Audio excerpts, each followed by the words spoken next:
It's time now for The Clash, in which we tackle a big topic of the day from opposing points of view. Transgender women should not be forced to reduce their testosterone levels to compete in sports, the new International Olympic Committee guidelines have said. This fresh new framework also states that no athlete should be excluded from the competition on the grounds of a perceived unfair and disproportionate advantage due to their gender. The guidelines will replace ones from 2015 and reverses the IOC's previous stance on transgender athletes. Previously, the transgender women athletes were only allowed to compete providing that their testosterone levels were below the required limit 12 months before their first competition. You don't need to use testosterone to decide who can compete at all, said the IOC medical director, Richard Budgett. So is this move an important moment of inclusion for trans women, or is it the death of competitive women's sport? To debate this, I'm delighted to welcome legendary gay rights campaigner and human rights campaigner, frankly, a star of his own Netflix documentary, Being Peter Tatchell, produced by Sir Elton John. It's the one and only Peter Tatchell. Opposite him is Kellie-Jay Keen, the founder of the campaign group Standing for Women. Kellie-Jay, welcome to the programme. What's your view about this latest ruling in regard to testosterone levels? It's absolutely insane, isn't it? We know that men have an advantage in all sorts of ways due to a variety of their physical bodies. Testosterone is like a supercharge on all of the other advantages. So for the IOC, which is a body that governs how bodies actually participate in sport and perform, for them to suddenly say that a man's feelings is more important than the body he's in when it comes to then entering into female sports is just, I just have no idea what sort of conversations they must have had to reach such a foolish and dangerous conclusion. What do you think has motivated this decision? Because it doesn't sound like science to me. I think there's some very, very clever, well-networked individuals that have infiltrated sensible organisations, and now nobody can really speak up, and certainly nobody's talking about women. So when we talk about whether or not these men can participate in women's sports, we're not actually really considering what the outcome will be for women. And as you rightly say or suggest, it will be the death of women's sports. However, Kellie-Jay, would you not accept that trans women are women and any other view is transphobic? Absolutely not. Not in a month of Sundays would I ever suggest that men can be women. So no. Well, Peter Tatchell, what's your view on this? You've been a campaigner for human rights and gay rights for decades now. We've spoken previously on the programme. Your documentary is a must-watch. You're a very principled person, but is this one really a hill to die on? Well, I am not trans. I don't speak on behalf of the trans community, but I am a trans ally and have been for over 50 years. And that's because I'm a human rights defender. And I know from my experience that trans people are the victims of incredible levels of prejudice, discrimination, harassment, and even violence. So I want to see the trans community defended and respected. When it comes to women's sport, the jury is really out on the advantages of testosterone levels. There is some evidence that they may be influential, but the amount of advantage they give is very disputed. What I would say is that under the old rules, even biological women were penalized by those rules. For example, there were two very great Namibian athletes whose natural testosterone levels were above the IOC levels. So even though they were biological women, they were not allowed to compete. And that was very, very unfair. On the question of advantage, we know that nearly all elite athletes have some kind of advantage. So, for example, if you have fast twitch muscle fibers, that gives you an advantage in sprinting. If you have extra large lungs or hearts, that gives you an advantage in endurance events. Michael Phelps, the multi-Olympic gold medal winner, he had extra long arms, large hands, and large webbed feet. And that gave him an advantage in the pool. So my question is, why are trans people being singled out? Because they may perhaps have some small advantage. I look at athletes. I look at trans athletes I know. They are no bigger physiologically or stronger than biological women. I look at biological women, and I see some, for example, in the women's English rugby team, who are absolute biological women. They're not trans, but they are big, they are strong, they are heavily muscled, in some cases much more so than their teammates and opposing teams. So I just think we have to be careful, because excluding people from sport is a very dangerous road to go around unless there is really strong, compelling scientific evidence. And right now, there isn't. Kellie-Jay? I don't think that anybody who calls himself trans should be excluded from sports. Of course, that would be terrible. And there are categories that men who call themselves trans can compete in, and it's called the men's category. I think what the danger is with the IOC is I wonder what they're waiting for. It's the same with World Rugby, England Rugby, Welsh Rugby. I'm just wondering, are they waiting for the first broken spine, maybe the first fatality of a woman being wrestled to the floor and killed? And Peter has made this example before about large women who play rugby, but the men are much, much larger who also play rugby. 200 of the world's fastest men can beat the world's fastest woman at 100 meters.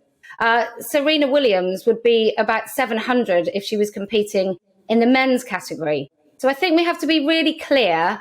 It feels quite strange having to have a discussion about whether or not we think men are stronger, that men have more endurance, that men's muscles are infinitely stronger than women's. Each muscle fiber of a man, their bone density, the fact that their hips are not as supple, the fact that they don't menstruate, the fact that women have 1/20th, up to 1/20th of a man's testosterone. I mean, all of these things, common sense, women and men right throughout the UK know that having men competing in women's sports is absolutely outrageous.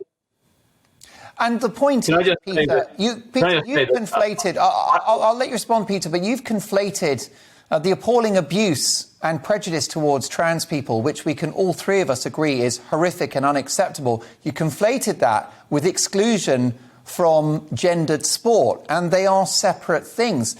Look at Caitlyn Jenner, one of the most famous, perhaps the most famous trans woman in the world, and a former Olympic athlete herself, and she said that trans women participating in female sport is wrong. He said it's unfair. She said it's unfair. Forgive me. Well, I absolutely agree that all sport, including women's sport, must be fair. So I would favour individual assessment, not a generalised ban on trans women, but individual assessment.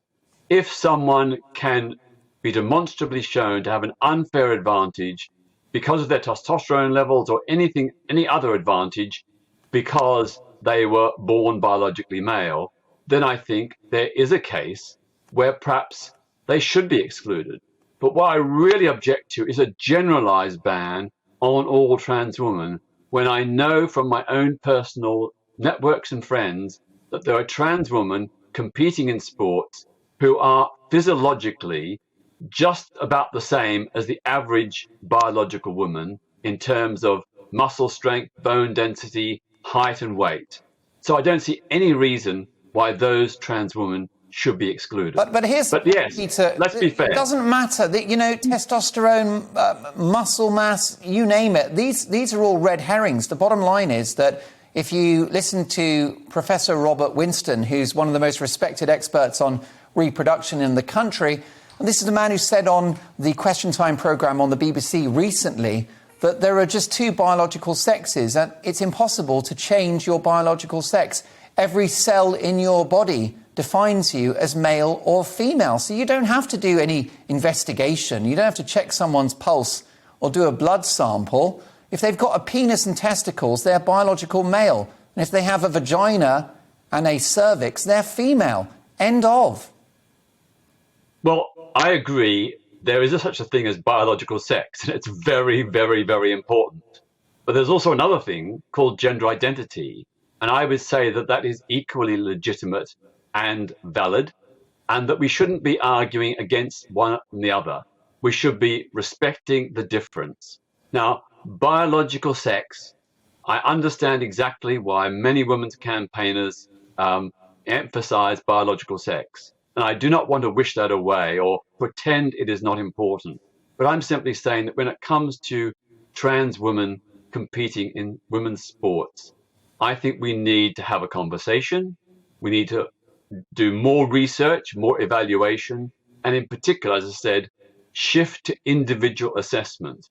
Where there is a demonstrable advantage by one particular trans woman who is examined and determined, then of course that would be unfair for that person to have that advantage. But having said that, I still feel uncomfortable because we don't make these distinctions when it comes to people who've got other advantage like extra large hearts and lungs or fast twitch muscle fibers. But Peter, we don't make an issue to get them banned. Peter, why has sport always been segregated along gender lines?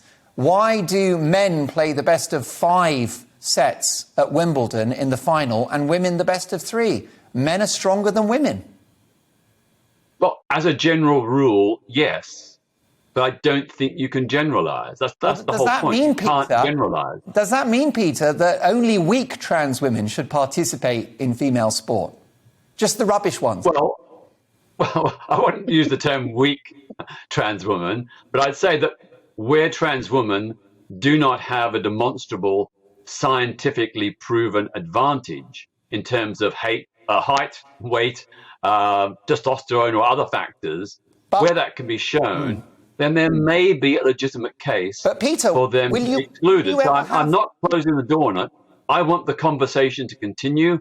I want more research to be done. I want more science to be brought to the table. Well, you see, Peter, I want this conversation to end, not to continue, because the bottom line is that you will never scientifically identify a potential advantage that a trans woman has over a biological female. You'll never have that answer.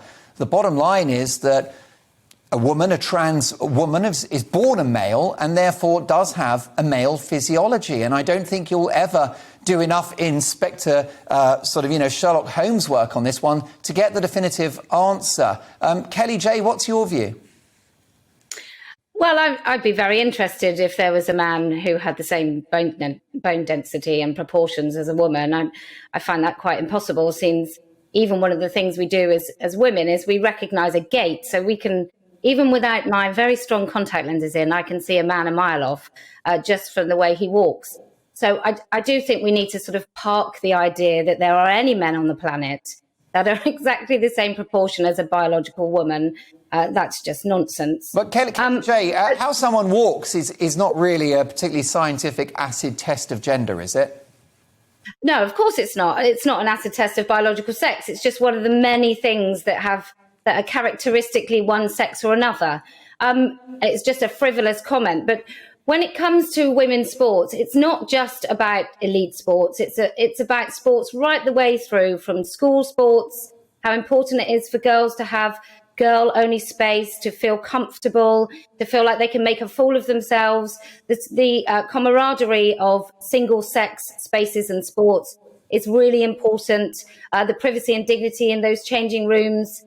So it's so massive an issue, and it really is a condensed one that I think men can really understand the differences and what women are facing when it comes to the sport debate in particular, because I think everybody can just look at any Olympics that we want to throughout history, and you can see the difference between the male and female competition and competitors.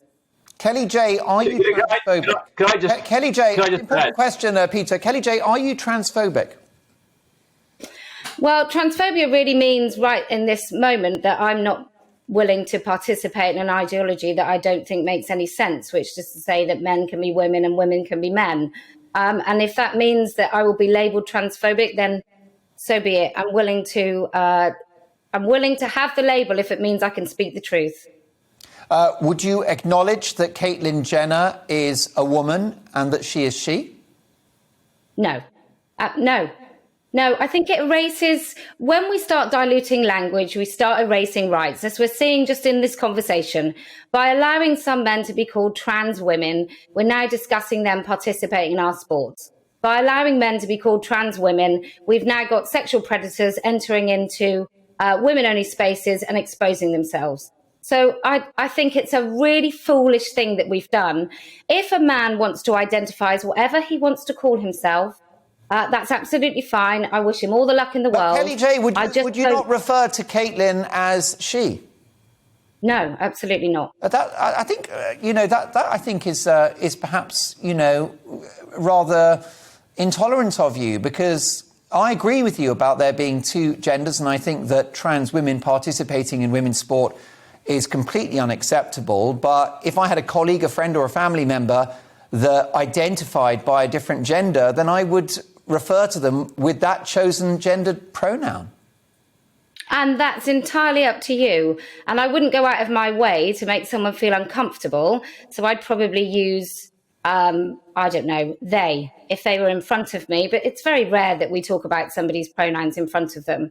I don't really feel that I have to be compelled to use language that I don't feel makes sense. And so I don't do it. Peter. Can I just give you just a practical example? I have a friend. She is a trans woman and she plays football. She is one of the smallest women on the team. She is towered over by some of the biological women on that team. So she's a classic example of why we shouldn't generalize. We got to really, really be careful before we start excluding people. But what happens? And I just think that Peter, what happens if Cristiano Ronaldo? What if Cristiano Ronaldo identifies as Christine Ronaldo and plays in women's football? It'll be like 27-0 at the end of 90 minutes. Well, I think there probably would be scientific evidence to say that Cristiano Ronaldo had an unfair advantage. Your entire argument is based on weak, tiny, small, miniature trans women participating in women's sport. You're essentially whitewashing over the fact that predominantly and in large part men are bigger and stronger than women. End of. Yeah, I agree that in many cases women are smaller, less strong than men. But what I want to say is, in this particular case, this trans woman, she participates with a full acceptance of the rest of the football team, who are, I think, every single one of them biological women. And in terms of the size and strength, the height, the weight, and so on, she is almost the smallest in the team. But Peter, I think there's no reason why she should be excluded. You've dodged the question. Go on, give me the question again then. Well, the question is, Cristiano Ronaldo identifies as Christine and plays a football match. I mean, going to destroy the opposition. Yeah, I did answer that, Mark. Your entire argument's predicated on small male athletes that identify as women. I did answer that question. I said that if Cristiano Ronaldo did transition and become Christina, then I think it would be pretty clear that she had a significant and unfair advantage. Well, then so what's that's the why point? I keep on going back to individual assessment. What's the point? It's so complicated. We're going to have medical examinations every time a trans woman wants to join a female team. Well, I think that, as I said, I'm all in favour of there being more research and the amassing of evidence to establish fair rules so that as many trans women as possible can participate on an equal basis with equal respect. All I can say is, in the case of this trans woman who plays football, she's not the biggest or the best by a long shot, but she's there on the team. Other teammates tower over her, but so what? She's accepted. They love her. She loves them. They get on well. Surely that's all that matters. Final thoughts on this, It's not the International Olympic Committee. Kellie-Jay? Sorry. Yes. Kellie-Jay, she, her. Go for it. Well, my final thoughts. Please. I think that the International Olympic Committee has really badly let women down. Any woman that loses her place to a man in female sports who gets to the Olympics, who's trained her entire life, who loses out to what is often, as Peter has simply described, a mediocre man, then I think it's an absolute travesty. We've already seen that at the Olympics in the last year. Laurel Hubbard took the place of one of the island women. And so, you know, it's just balmy. Nobody thinks that men should be competing in women's sports. Common sense tells us all that is just a ridiculous idea. Laurel Hubbard mentioned Laurel Hubbard. She represented New Zealand at the Olympics, and she won the New Zealand Female Sports Performer of the Year. Kellyanne, reaction to that? Female Sports Star of the Year for New Zealand. Well, it's outrageous, isn't it? By the way, it's Kellie-Jay. But sorry, apologies. I feel misnamed.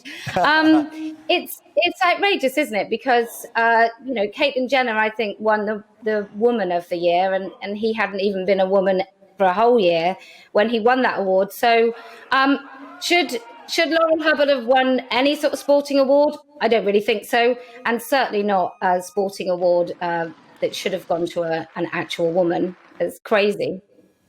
Peter Tatchell, your final thoughts on this?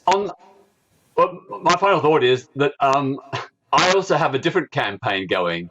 For many years, I've argued that the automatic ban on women competing in, for example, football, I think is totally wrong. The Premier League or the Football Association has a ban on women competing in organised football in this country. And a local team that did take on a very talented woman player was actually fined by the Football Association for allowing a woman to compete, even though she had the merit, the talent, the skill and the strength. Now, I think there should be no automatic ban for women playing in the Premier League. If they are suitable, if they can qualify, gender should not be a reason for excluding them. I'm your number one fan, but that's a nonsense. There's no woman that's going to make it into a Premier League team. Maybe Arsenal, but seriously, the rest, absolutely no chance. But listen, thank you so much for sharing both of your thoughts. Peter, we love the documentary. It's out now on Netflix, Being Peter Tatchell. It's a credit to you and your career. And my profound thanks to Kellie-Jay Keen. Kellie-Jay, it was great to have you on the programme. Please come back again soon. Kellie-Jay is the founder of Standing for Women, a very, very interesting organisation. Take a look at what they do online.